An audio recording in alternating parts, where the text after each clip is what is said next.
I'm Matt Castelli. I'm running for Congress. If there's nothing else you would take away. And what we're doing here today is one of the town halls that we're doing in all 15 counties that make up New York 21.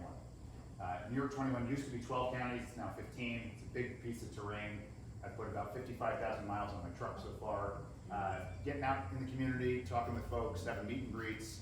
And these town halls, I think, are a tremendous opportunity to elevate your voice, to raise the issues that are top of mind for you, the challenges that you're facing, and your hopes and dreams.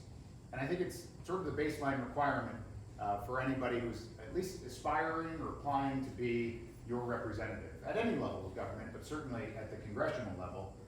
And I've heard from a lot of folks that it's been quite some time since they've seen Congresswoman Stefanik show up in a similar fashion in their community. I think that's probably true in Hamilton County as well. Today what I'd like to do over the course of this next hour or so is to just talk about things.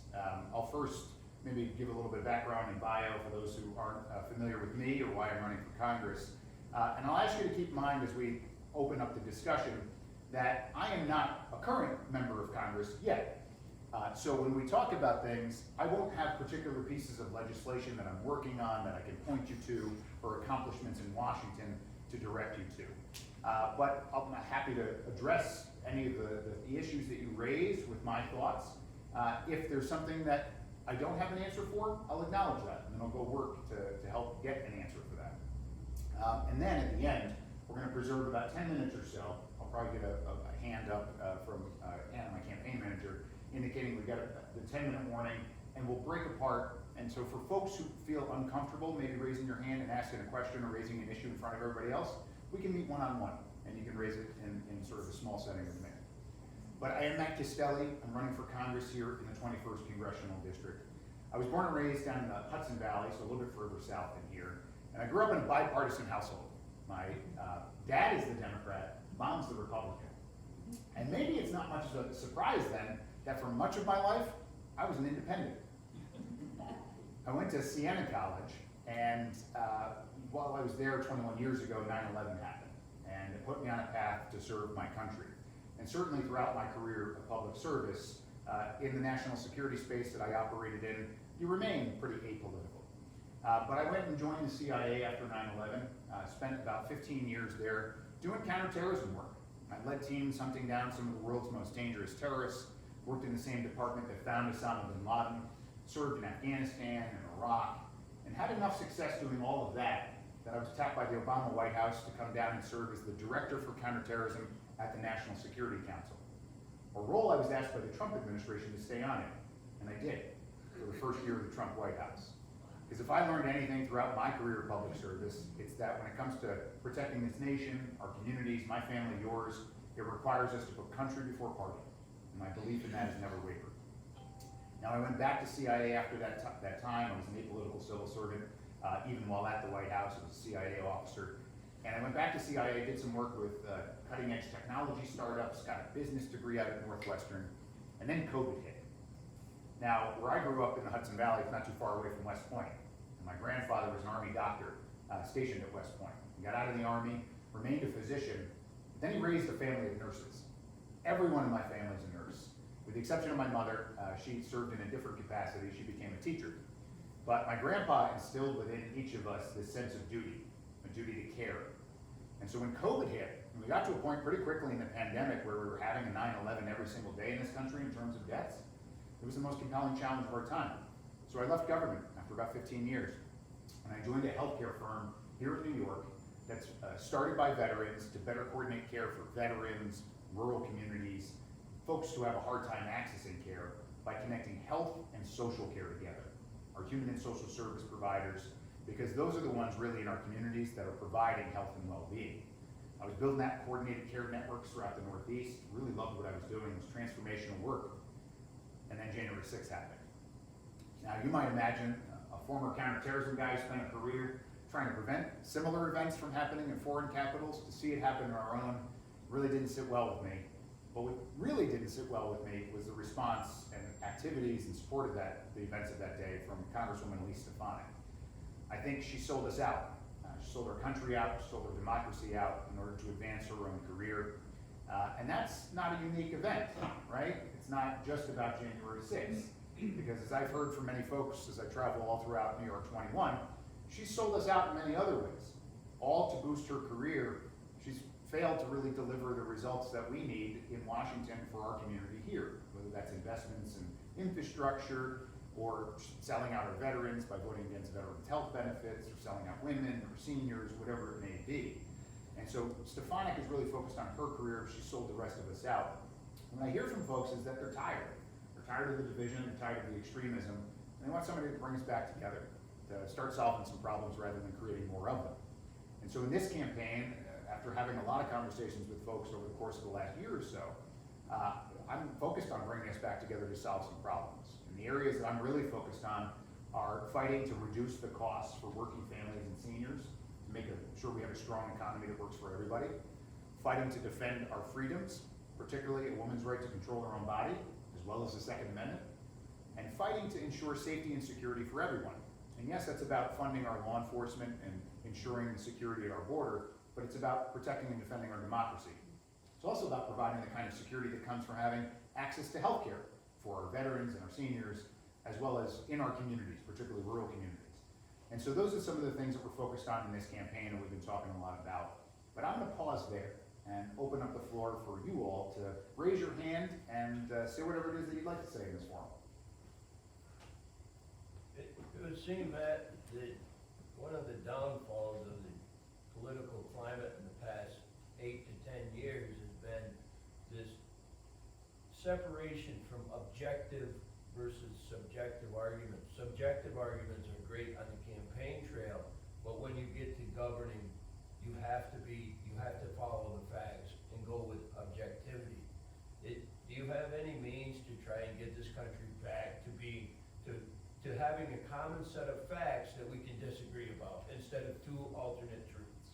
Boy, isn't that a challenge.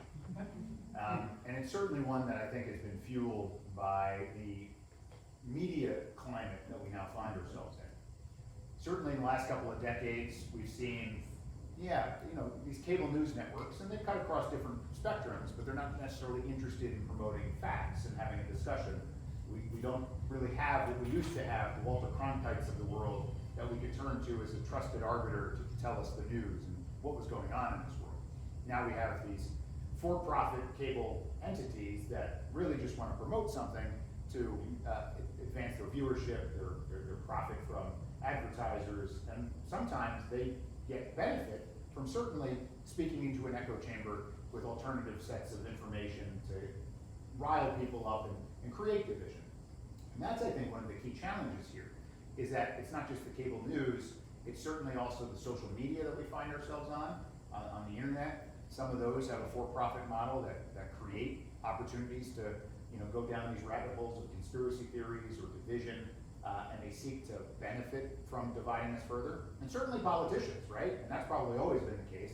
They spout their sort of line of attack. They put alternative facts out there to keep us divided, because that's how they hold on to power. I think the solution to a lot of this is to create the space for dialogue. One of the concerns that I've always had, and that has emerged, I think, more severely in recent years, is this concept that it's one team versus the other. That if one side wins, somehow that benefits everyone. No. As long as we're fighting with one another, we're never going to be in a position to fight for one another. I grew up in a household, as I described, Republican mom, Democrat father. We didn't talk about politics in that way. We didn't have debates in our household. We did, is, what we were having for dinner and who's going to have control over the remote control. What we found common ground on were our shared values. And I think we need a restoration to that. And to create spaces like this, to actually have a dialogue about issues, and to create the, I think, perception and acceptability of having those kinds of spaces. Because right now, there's this concept, I think, of the one side versus the other that really undermines our coming together to get anything done. And we should be evaluating at least elected representatives, less so on how good a Democrat or Republican they are, on how good they are at fighting with the other side, and more so on how good are they at delivering the results we're expecting them to for the people they were elected to represent. And so there's a lot of work to be done to elevate the voice of truth, to actually have honest dialogue. I do think that there are things that can be done with some of those other entities, the for-profit entities, whether it's restoration of certain FCC rules to have sort of, two viewpoints being represented, or at least a disclaimer saying this is an editorial or this is an opinion, it's not fact on certain cable news channels. And I think we need more oversight, certainly on social media, and prevent them from using the division that they seek to exploit for their own profit and benefit. Because it's not just them benefiting from that. We know that foreign entities, whether it's Russia or China, seek to exploit those divisions in those spaces as well. So there's a national security problem associated with that. But you hit the nail on the head about how do we get back to creating a space where people know what's true and what's not anymore. Hi, Matt, my name is Debbie Taylor, and I just got on your website. I'm from down the road in Wells, a few miles down. How do you feel about mass shootings in our schools and how we protect our children? Yeah. The question for those who may not have been in a position to hear it is, how do I feel about the mass shootings that we've seen, particularly in schools, and what steps we can take to really protect our children? And I think certainly in the aftermath, we've had so many examples of this in recent years, but even just the last couple of months, this terrible shooting down in Uvalde, Texas, that killed not just more than a dozen children, but even 2 teachers. My mother, as I mentioned, was a school teacher. I can't imagine what those teachers that were seeking to protect their kids were going through as they lost their lives trying to defend and protect those children. I actually have a sister who has my 2 favorite people in the world, my niece and nephew. They live in Texas. And so when I first got the news of this mass shooting in Texas, my heart skipped a beat, wondering, is that an area that maybe my sister and her kids live in? I was able to breathe a sigh of relief, realizing that they was further away from where they live, but for the families of, I think it was 19 children, that sigh of relief never really came.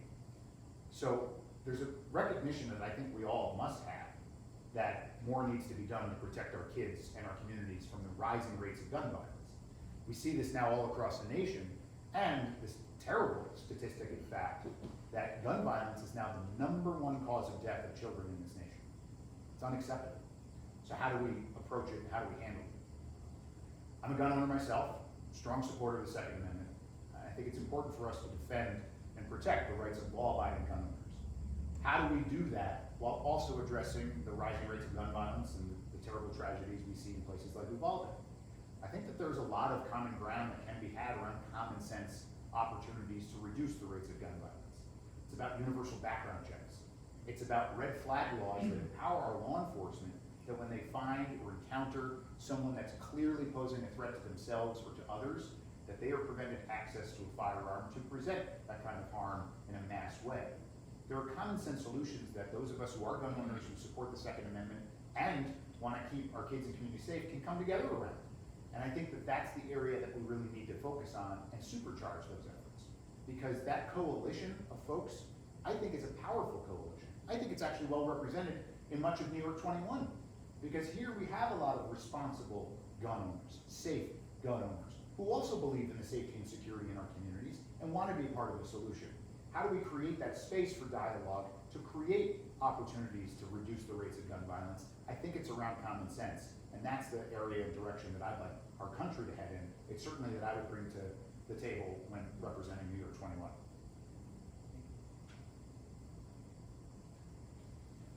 I'm switching gears a little bit, Matt, and wondering your views, worldviews on Ukraine and what we should be doing as a nation to help them. Thank you for the question. So the question is really around Ukraine, the current state of the conflict, what we as a nation should be doing to address and help the Ukrainian people and their nation as they defend against this onslaught and invasion from Russia. Now, true to form, country before party, I've been critical of the Biden administration on a whole host of issues, to include on a separate national security issue, the withdrawal from Afghanistan, which I spent much of my time and focus throughout my career on. But in this regard, on managing the conflict in Ukraine, I think they're doing a great job. That's all started with a lot of input, I think, from my former colleagues in the intelligence community, who were able to capture information about what Putin's intentions were before he sought action. They then armed and equipped the administration with that information. The administration, their diplomatic corps, took that information to rally the international community, particularly NATO, to unify around a common response to this threat that was about to be presented by Putin and Russia. They then released some of that information publicly to prevent Putin from having some sort of false veneer of legitimacy for his actions, and instead pointed it out what it was: expansionism, a desire to restore the former Soviet Union to what it once was. And so what they did, and here's what I think is really important, is they created space for what I think is the most important weapon in this conflict, the low morale of Russian troops. They don't believe in what it is that they're doing. And so that was the starting point for all of this. And it was important for it to be done because the prior administration had really undermined the international community, had undermined unity across the board. Some folks, we can probably talk about this at a later stage, in the concept of defunding the police. The prior administration sought to defund NATO and try to break apart NATO unity. And this administration, the Biden administration, has brought them back together. And so the important things that we're doing right now in terms of equipping Ukraine with the weaponry they need in order to defend themselves. Listen, early on in this conflict, a lot of folks didn't give Ukraine much of a chance here. They thought this would be over pretty quickly, that it would create a space in which maybe we'd be looking at a decade of protracted insurgency that we were sort of supporting. Ukraine is winning, and Russia is losing. And that's in large part to the United States response and the work that we've done with partners and allies in rallying them to this cause. Now, as we continue to move forward, it's a lot of money that we're spending here. I think the overall total amount was about $40 billion that we've at least approved to spend in support of Ukraine. And that's a lot of money. We need to make sure that the United States is not footing the bill alone, that our partners and allies are also sharing in this burden, because it's an important fight for us to be involved in. And so that is requiring the hard work of keeping NATO aligned and unified in support of this effort, along with other European partners. And this administration has proven, I think, their capacity to do so. It's now can we do so over the long haul. So it's an important fight for us to be involved in, and I think that they're doing a decent job. Yes, you just said that you have various points of disagreement with the Biden administration. Could you elaborate, and how do you see yourself as aligned with the Democratic Party in Yeah. terms of voting? Great question. So the question is, where are some of the areas of disagreement with the Biden administration and areas of both alignment as well as maybe difference with the Democratic Party? So in terms of disagreement, I've been pretty vocal in my criticism of this administration, certainly with the withdrawal from Afghanistan. I think they sort of bungled that. Yes, they were handed really unfair circumstances by the prior administration with a terrible deal that former President Trump and Mike Pompeo signed, a surrender deal with the Taliban. And I think Congress was asleep at the wheel and didn't provide actual oversight of the withdrawal process or the war in Afghanistan. But buck stops with the president. They were responsible for how that withdrawal was executed. I've been critical of how they've approached inflation. I think they were too slow to recognize that this was a real problem. Early on, they thought it was going to be transitory. They didn't take the steps necessary to sort of address it soon enough. Now, it's a global problem, inflation, so it's not just a unique American problem. But I think that they were too slow, not just the president and the inner workings there, but also the Fed. I think that there are some other areas we want to make sure that we're addressing. I'd like to see some greater strength out of this president around the economy and the challenges that many working families are facing. So I'm always going to be willing to call out members of my own party when I think that they're wrong. I've also been critical of Nancy Pelosi. I don't think she's actually doing a great job as Speaker. I wouldn't vote to support her for another term as Speaker. I think we need some fresh blood in Washington to change the conversation, because one of the challenges that I think we have is that we have some of the same members of Congress who are just down there seeking their own re-election, oftentimes beholden to their corporate donors, or whatever it may be, and only interested in continuing to remain down there and not actually addressing the needs of the American people. What I'd like to see, and I don't know if this makes me different than any other Democrat or certainly other members of Congress, I'd like to see some restoring of trust between American citizens and our government, because trust has been broken, and there are a lot of folks who are responsible for that. I think we need term limits, certainly in Washington for every member of Congress. We have it certainly in the office of the president, I'd like to see members of Congress limited to, I've advocated for 4 terms, and if elected to office, if I'm not able to help pass legislation to provide a term limit, I'm gonna impose it upon myself. It's my pledge to you, I will only serve a maximum of 4 years, 4 terms, or excuse me, 8 years, 4 terms as a member of Congress. I think we need to get the money out of politics, all this corporate dark money that's in there that people are really beholden. We see this with Congresswoman Stefanik. She just cares about her corporate donors, and she's not actually addressing our needs here. She's sold out to them. We need to get that out of there. And here's, again, an area where I'll be critical of some Democrats, to include Nancy Pelosi. I think we need to ban members of Congress and their families from holding or trading stock. And this is something that a bill was put forward, and Nancy Pelosi prevented it from advancing. This is an area I think we can restore some degree of trust. This, again, cuts across party lines, where we have members of Congress who are using their office to have unfair advantage in the stock market and enriching themselves. We're sending people there to work for us, not to work for their stock portfolios. So those are areas where I might take some difference with the party, certain areas where I'm gonna call out members of the party. And certainly, if you're asking about other areas, I have concerns certainly with the far right. We've seen that in Congresswoman Stefanik. We saw the terrible and actual violent dynamic of the far right in trying to overthrow our democracy, to overturn the will of the people on January 6th. That ongoing threat to our democracy exists. I also have concerns with the far left. Certainly, I think that this movement that emerged with some circles on the far left around advocating for defunding the police, I believe that that's both absurd and dangerous. And so I'm willing to call out the far left and the far right. And I think the concern that I've had for quite some time, and certainly right now, is that the loudest voices on the room are on the extremes. And that the vast majority of us find us in the middle. And we don't have a voice anymore.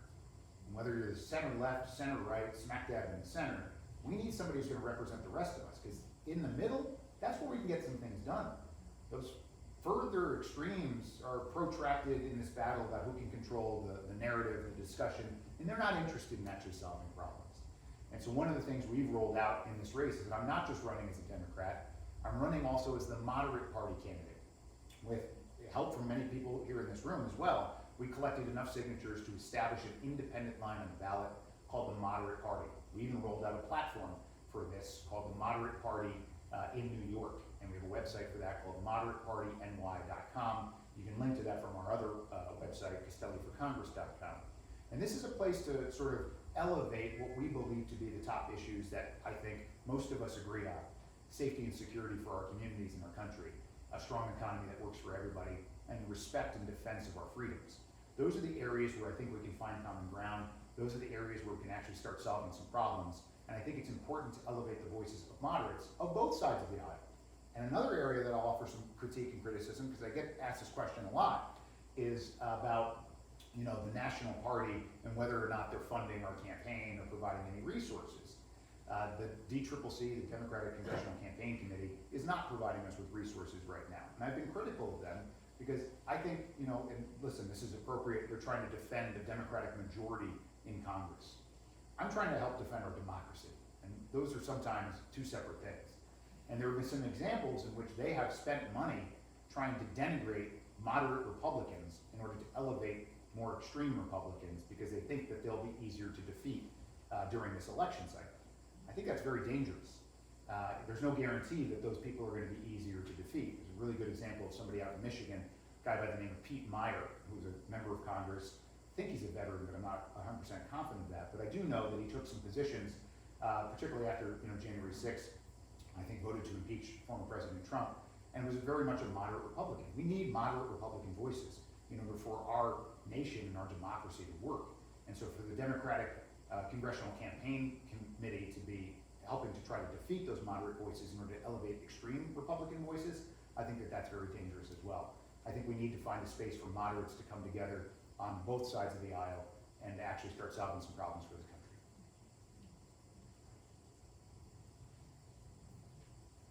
My name's Howard Dean. I'm a Canadian. I'm down here vacationing with my wife at the moment. Most Canadians, certainly the ones I know, have a significant interest in American politics.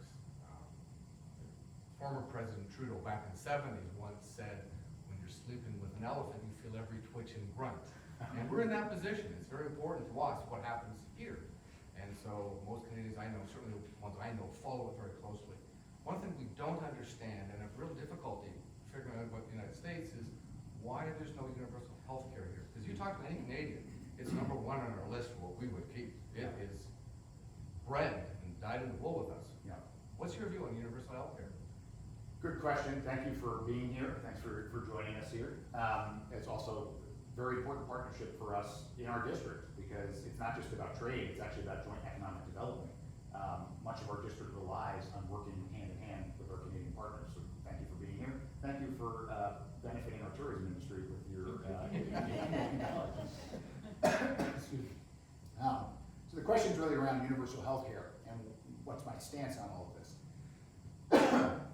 I think the question really revolves around what's the best sort of form of how we can transition to make sure that we get as much healthcare access to folks and an opportunity for it not to create a degree or threat of bankruptcy for anybody.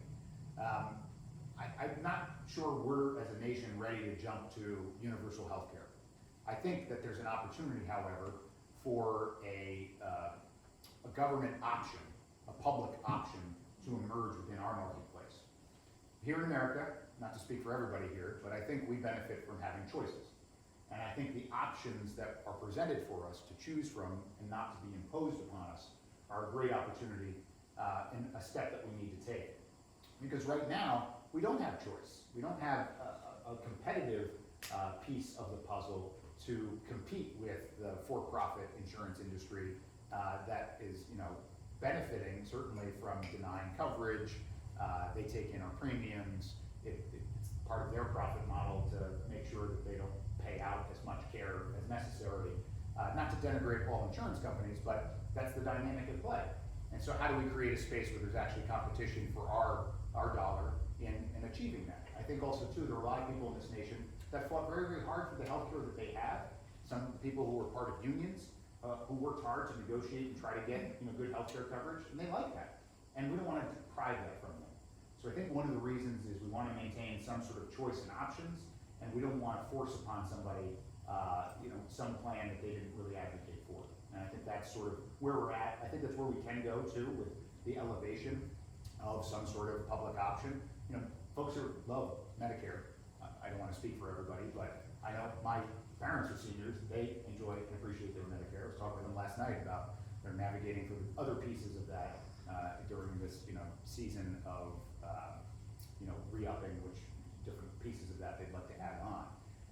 And so how do we create that kind of option for other folks as well? I think having a public option for folks to choose from is the solution there.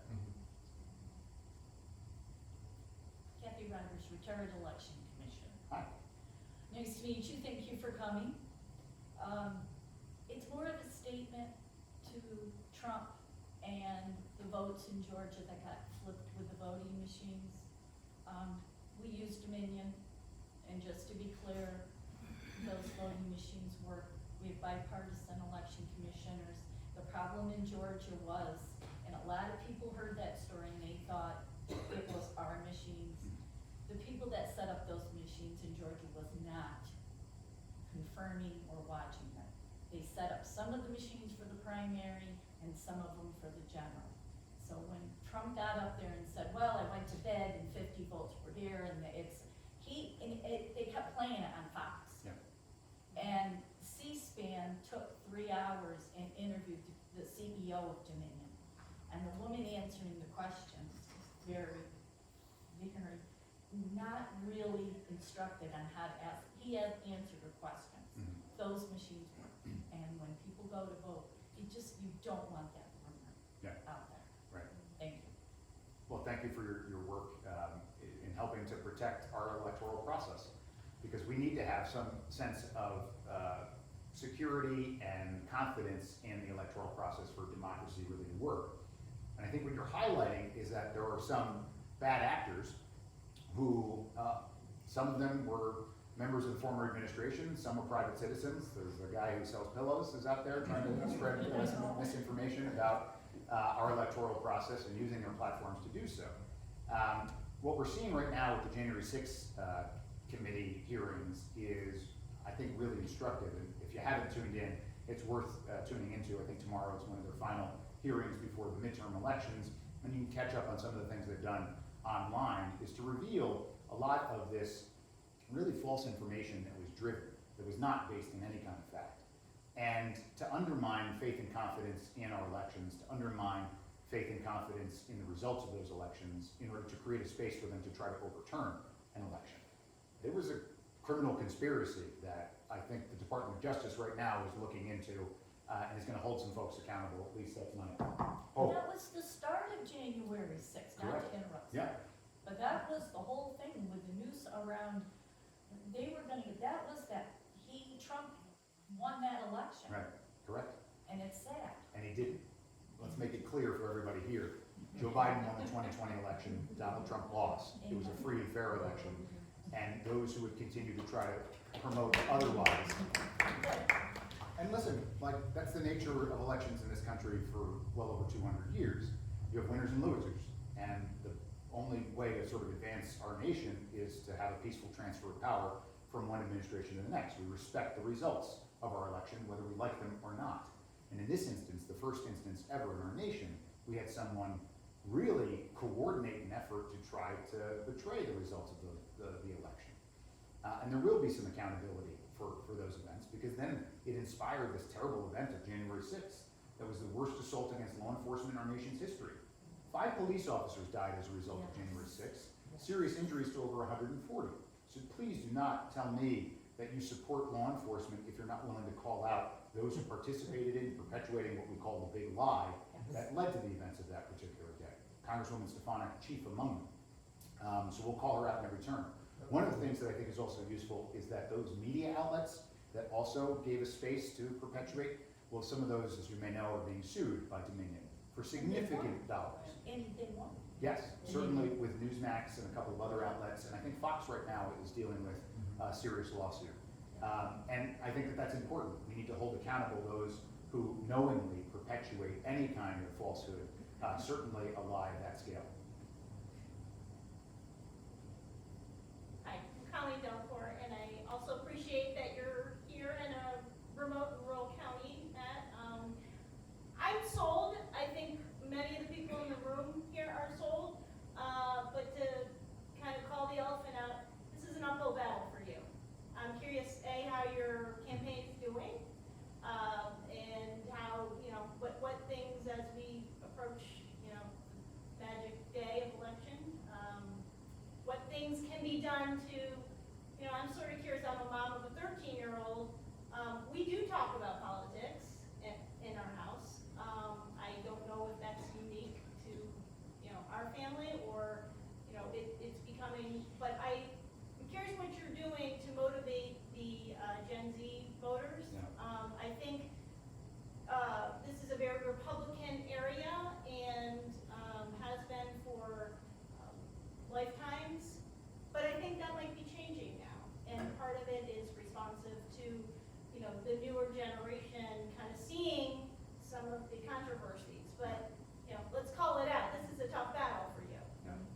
I'll take that as 2 pieces. First, we'll talk about how we're engaging with young folks, who some people say, oh, you're young, and I'm like, my knees don't feel young. So I'm not sure I can consider myself a part of that sort of demographic. But we're reaching out to them, certainly through social media and whatnot. We're doing so with our messaging. I think a piece of this too is you look at a demographic that is actually a very growing electoral sort of block of age like 18 to 29 and whatnot. They're actually less likely to be affiliated with the political party because they don't feel well served by either political party, because they watch and see nothing's getting done between these Republicans and these Democrats in Washington. This is a generational thing where we have expectations for actual results. And I think we need to start holding people accountable for the results they are or not offering.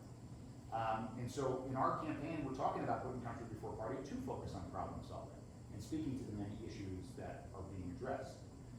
It's not just about people of voting age. 13-year-old, there's a tremendous young woman down in Fulton County, pretty Republican county in our district, who in the aftermath of the Dobbs decision, the one that overturned Roe v. Wade, was so upset and galvanized about the threat to her rights as well as the threats to millions of American women across this nation that she sought to organize a protest and a rally in Fulton County. She reached out to local law enforcement to create a safe space for her to advocate for her First Amendment rights, got her community together to make sure that they weren't alone.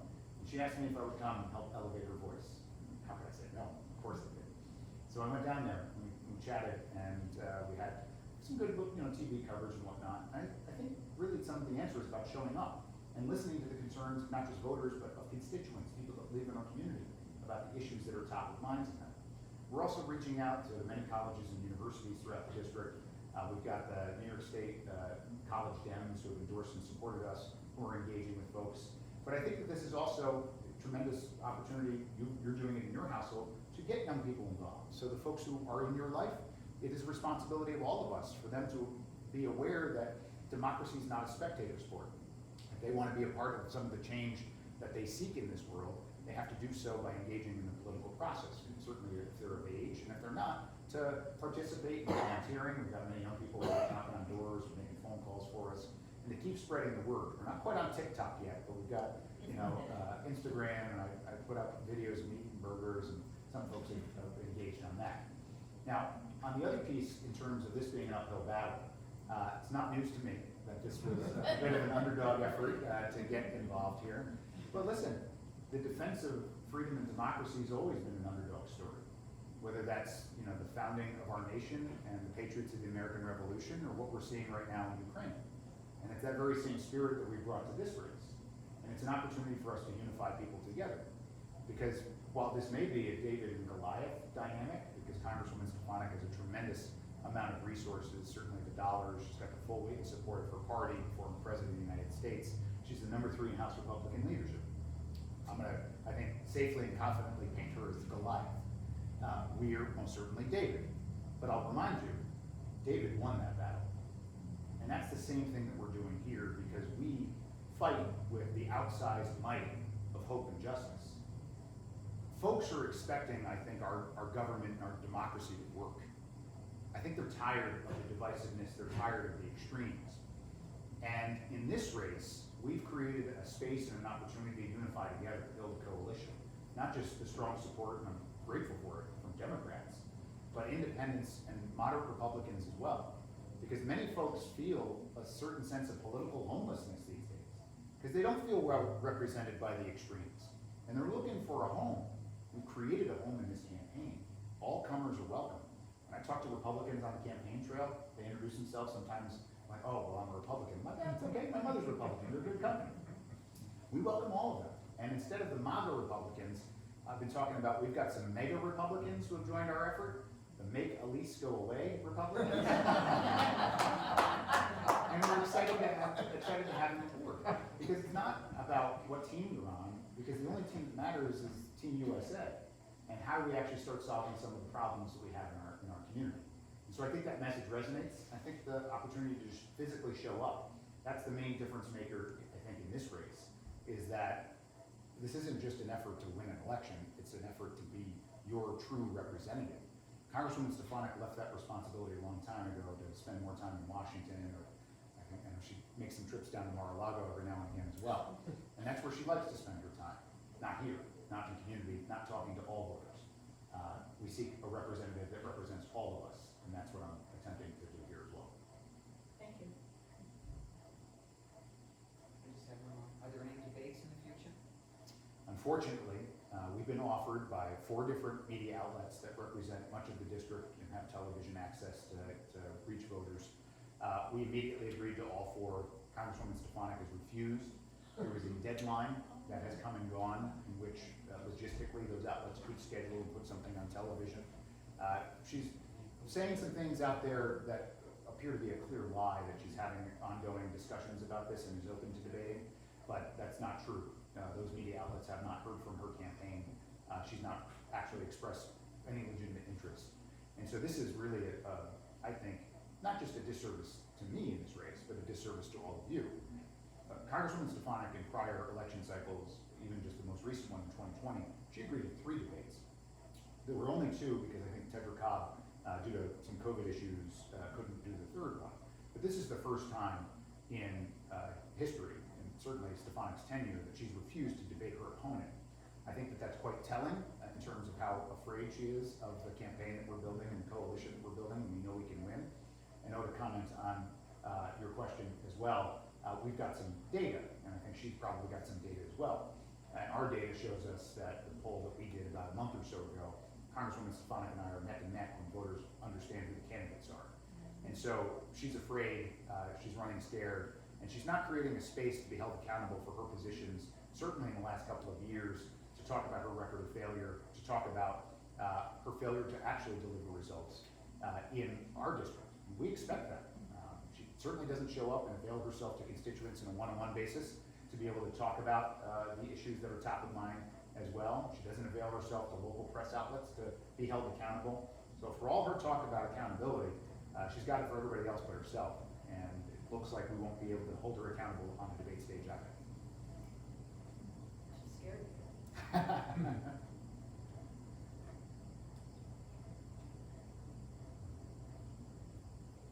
How can we help you? Like, I didn't notice any posters out and about, or not very many with your Yeah. name on it. Do you have posters? Where do you donate to? Where will this, you said YouTube this Yep. will be on, so we can, Sure. what else can we do to help you? Perfect. Thank you so much for asking the question. So you can go to our website, castelliforcongress.com. You'll find space there to sign up to volunteer. You'll find space there to sign up for our newsletter. We can hear about the things that are going on. You'll find a space to follow us on various forms of social media. Some of the things that you can do are about spreading the word to make sure that you, your friends, your family members are all aware of what's going on with the campaign, some of our positions. Certainly reach out to voters that may not be either Democrats or inclined to participate in this election, because it's important for them to participate and be aware of the campaign and the candidates. I think sign up to volunteer. We have active door knocking, canvassing that's going on. There's less than 4 weeks to go until Election Day. Phone banking is critically important. We've got in the next 2 weeks about 70,000 phone calls to make, and that's where we're really persuading a lot of independents and Republicans. We've got registered Republicans calling other registered Republicans to talk to them about their positioning and their views in support of Matt Castelli in this race. So that's a space, and if you are generous enough to donate some dollars, that would be, I would be incredibly grateful to you for that. You'll find a space on our website to do that as well. That helps keep us on the air. We've got some television ads that are out there right now. We're doing other things to communicate effectively with voters. That gets our signs in people's lawns, that gets our palm cards out when people are knocking on doors to put that out there. And so those are the various ways to remain engaged. But I think really taking a certain sense of personal responsibility, and in your life, whether it's your household, your neighborhood, the communities that you belong to make sure that folks are participating in this election. Bring them to the polls. Make sure that they have a plan to vote. If they're not registered to vote, they have until the 14th of October, just Friday, to be able to do that. We want to make sure that folks are aware of the early voting period and those locations. October 29th begins early voting up until a couple of days before Election Day. Obviously, November 8th is Election Day. We need to make sure we turn out and bring to bear as many voters as possible, because I know when that happens, we'll win. So in the week leading up to Election Day, you start calling family and friends. Have you voted? Do you plan on voting? And Right. do you need a ride to the polls? Yeah, absolutely. You talk about an uphill battle. Years ago, this district was solid Republican, and then Bill Owens jumped in, and he won the district. He was in the Air Force, I believe, and after he got out of the Air Force, it was about the time they closed Plattsburgh Air Force Base, so naturally everything up there was a little bit of turmoil. And he got involved with the locals and that, and helped revitalize that across the border into Canada, and out to people both sides of the border and everything else.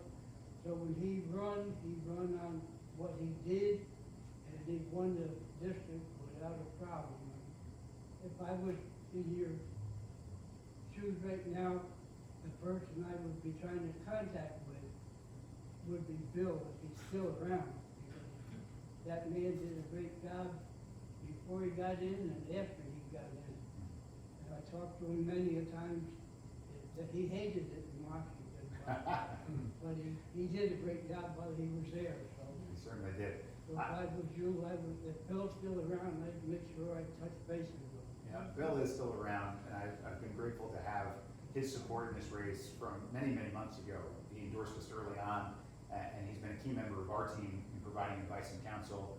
Certainly when we're up in the Plattsburgh area, Bill comes out, we've been having, canvas launches and whatnot. So I'm grateful for Bill's, not just support in this race, but his good example. Because folks do, like you, remember what it's like to have a public servant, someone who's actually focused on delivering results for our future, for our community, and not just themselves, like we have right now with Congresswoman Stefanik. One of the things that I'll actually ask you all to do as well, Bill did have a good record of results to run on. Congresswoman Stefanik claims results, but in reality, she's voting against our interests time and time again. Very recently, when you go to castelliforcongress.com, you'll find a tab there that we call the Stefanik scam. And so as you talk to folks in your communities that may be repeating some of the false claims that Stefanik has put out there about some of the things that she's done during her tenure, I'd ask you to direct them to that site for them to be aware of the fact that she's falsely claiming credit for things that she's actually voted against. Many infrastructure dollars that she's delivered to this district have come despite her votes against those funding sources in Washington. She may claim that she's a supporter of veterans. She's voted against veterans' health and education benefits time and time again. She may claim that she's a supporter for law enforcement. She's not only voted against funding the police, yes, she, Elise Stefanik, has voted against funding for the police. She also was, one of the key perpetrators of promoting the big lie that led to that worst assault against law enforcement in our nation's history. Big topic in this election about the rising costs for working families and seniors. It is a serious issue and it's top of mind for me. Congresswoman Stefanik has voted against every single common sense measure to actually reduce costs for working families. So take that information and make sure it gets out to folks, because it's really, really important to combat the misinformation that folks are promoting, and certainly Congresswoman Stefanik is doing so in this race. But we do have a fond memory of Bill Owens and what it's like to return to public service, and that's what we're seeking to do here in this race as well. All right, I just got the hand. Last question, and then we've got about 10 minutes or so if you'd like to come up and we can talk one-on-one. You notice Schumer, when Schumer is on TV, he tells everybody what he did, and if you check and see, he's telling you the truth. He don't, make up stuff. And the same way with Paul Tomko, he tells you this is what he done for the Mohawk Valley and stuff like that, and if you check it, that's what he's done. And I think, that's what you have to put out there, Wouldn't it be nice if our representatives told the truth about what they were doing in Washington? Tomko's been here a long time, and Schumer, he gets reelected. They put up, and, I've dealt with both of them, and I've dealt with George and Gillibrand, and so. I think that's exactly right. Well, thank you so much, everybody, for being here today. Thank you for your questions. We've got less than 4 weeks. I hope to earn your vote on Election Day, and if you're so inclined to participate and help us out in this race to marshal the votes of others, I'd be grateful to you for that as well.